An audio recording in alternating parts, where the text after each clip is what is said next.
Kumusta mga kaibigan? Sa video na ito, pag-uusapan natin ang tamang pag-aalaga ng mga sisiw. Kung ikaw ay baguhan o nais matutunan ang basics ng pag-aalaga ng manok, tamang-tama ito para sa iyo.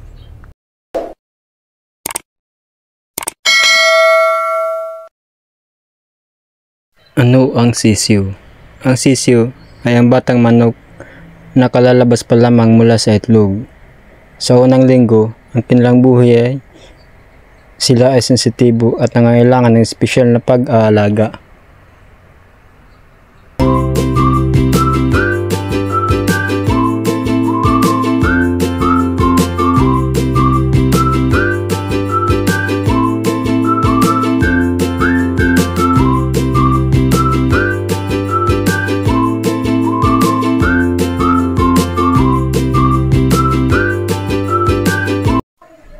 Ngayon, kung may sisiw ka na, kailangan mo nang maghanda ng tirahan. Siguraduhin may malinis at ligtas na lugar para sa mga sisiw. Gumamit ng brooder o kahon na may ilaw para sa init. Ang temperatura ay dapat nasa 32 to 35 degrees Celsius sa unang linggo at unti-unting binabawasan kada linggo. Ang sunod ay ang pagkain at tubig. Pakainin ang mga sisiw ng starter feed na may sapat na nutrients para sa kanilang paglaki. Siguraduhin may malinis na tubig na madaling maabot ng mga sisiw sa lahat ng oras.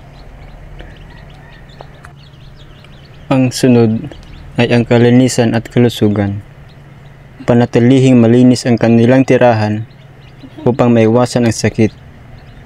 Palitan ang bedding, usapin ng regular at obserbahan ang mga sisiw kung may kakaibang kilos o sintomas ang sakit.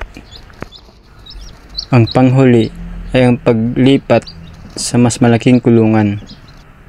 Kapag ang mga sisiw ay may sapat na balahibo at malakas na, maaari na silang ilipat sa mas malaking kulungan o range area. Siguraduhing ligtas at may sapat na espasyo para sa kanilang paggalaw. Salamat sa panonood. Sana ay may natutunan kayo sa tamang pag-aalaga ng mga sisiw. Huwag kalimutang mag-subscribe at sa iba pang mga informative na videos. Hanggang sa muli.